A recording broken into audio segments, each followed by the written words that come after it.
Stephen, I was thinking about this. You've been peddling fake news and alternative facts for years. Do you feel this new administration is infringing on your territory? I do. Many of these kinds of developments begin to occur in many forms at once, at very high speeds. Then it becomes easy to perceive the pattern. I think real fake news is being transparent that you're being fake. What people are describing as fake news now is just plain lying. You know, you create a complete fraudulent story without ever telling your audience that it is a fraudulent story. There's nothing artful or beneficial about that. It's just lying. It's just one of the vices. When things happen relatively slowly, it's like still shots on a film. If you look at them one at a time, it's very slow.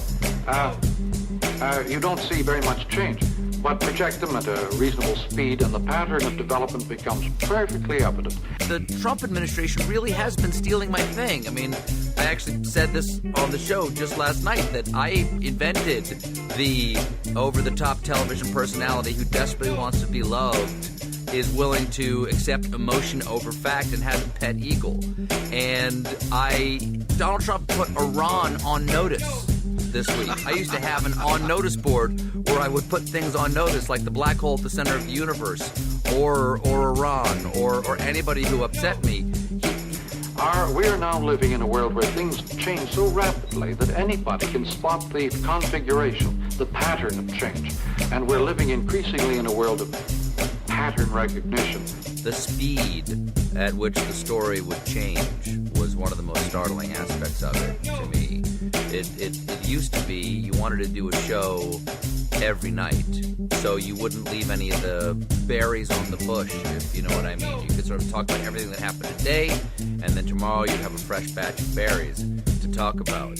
But then the pace of the campaign made it, you wanted a morning batch of scripts and an afternoon batch of scripts to see how the story had changed in the last few hours.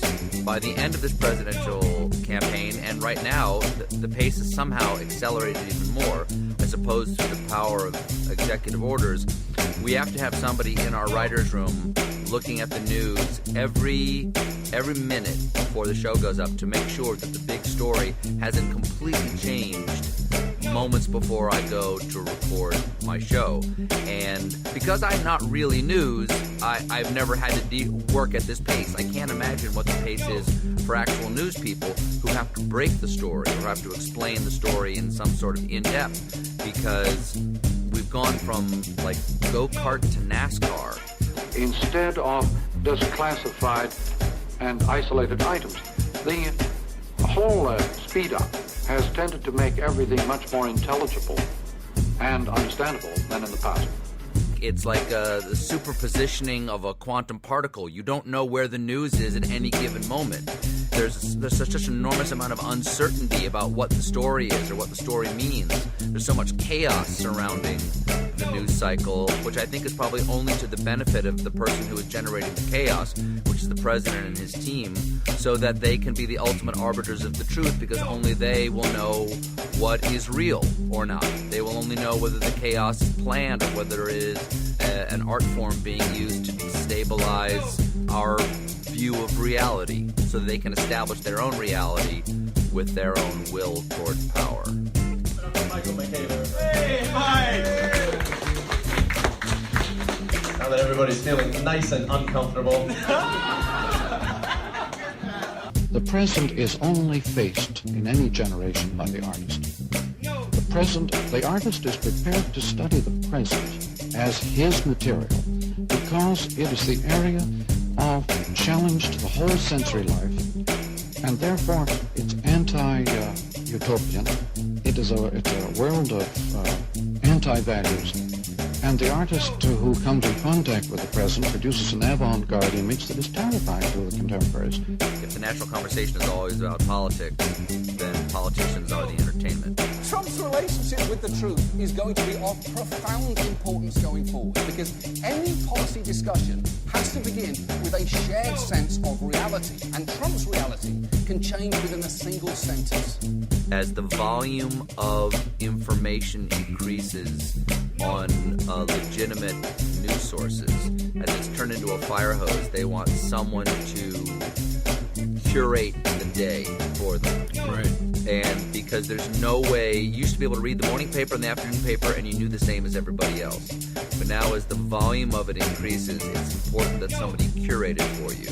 But you see, any form, when pushed to its limits, always reverses its characteristics, and information overload is a nice example. A particular news story, like absolutely comedically dead to rights, like we've got to deconstruct it and reconstruct it and all the jokes, and this has happened to us many times since the president has taken the oath of office, is that we'll get to the moment to do the show and I'll look at it and go, we can't do this now. We can't do this just because of what happened in the last few hours, and everything has to be thrown away, which I know in actual journalism is probably very common, but for what I do, it's new. You can usually ride the momentum of a particular news cycle enough to get you to the next crop the next day. It's just happening too fast now. Violence is the quest for group or private attention. Without that interface, without that roughhouse, without that encounter with the world, you don't get an effect. Since comedy always has to have a point of view, I mean, I don't think any joke can be considered neutral, no matter how, basic or purient it is. Like, even slipping on a banana peel doesn't have a neutrality to it, because it's only funny if a rich man slips on the banana peel. In keeping with the fact that increasingly our news sources are punditry and not fact, that made our work closer to what you see on the news, and the news closer to what we do, and the 24-hour news cycle itself actually has led to less information and more opinion, because there's only so much news to go around, but you can say what it means or your opinion about it without adding $1 to the bottom line of a news channel. So that's a really long way of saying that Americans digest their news through late night comedy now, not just me, but everybody pretty much, because cable news specifically has become closer to entertainment. And the line was not blurred by us. It was blurred by cable news, telling us the same amount, but spreading it out over 24 hours with opinion and graphics. The news of the day is the raw material with which you're making jokes. You care about the news and you care about comedy, but you never lose sight of the fact that it is comedy. Or else people should just watch the news. For my show, there was an added layer of false construction of personality, that we would deconstruct the news like The Daily Show did in order to find opportunities for the jokes or the places to sort of make fun or mock hypocritical behavior.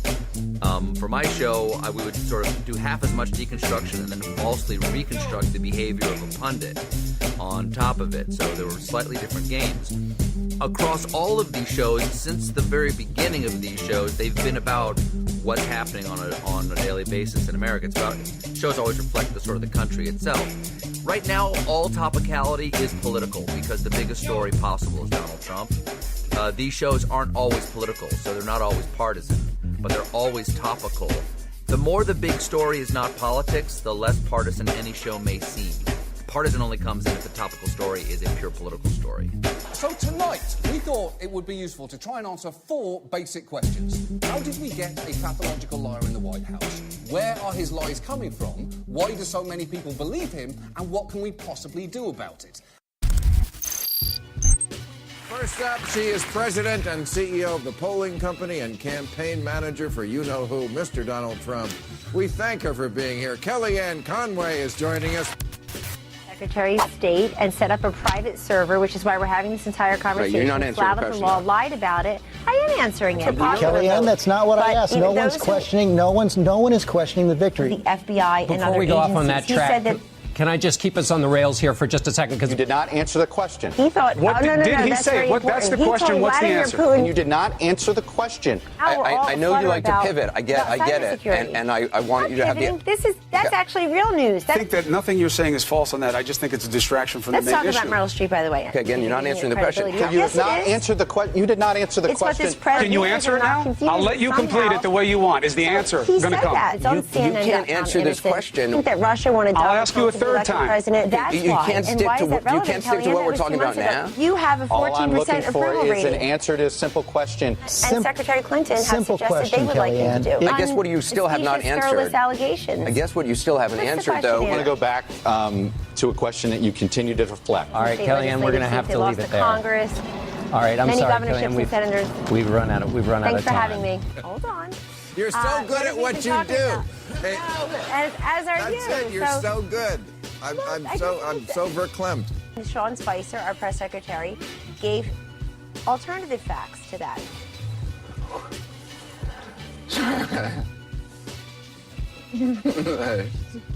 I don't think you can prove those numbers one way or the other. There's no way to really quantify crowds. We all know that. You can laugh at me all you want. I'll just ignore it. I'm bigger than that. All right.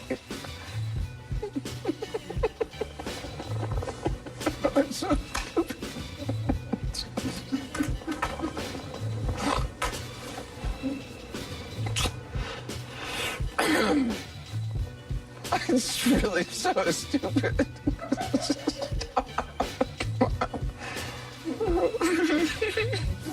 I'll just ignore it. I'm bigger than that. Come on. Torture.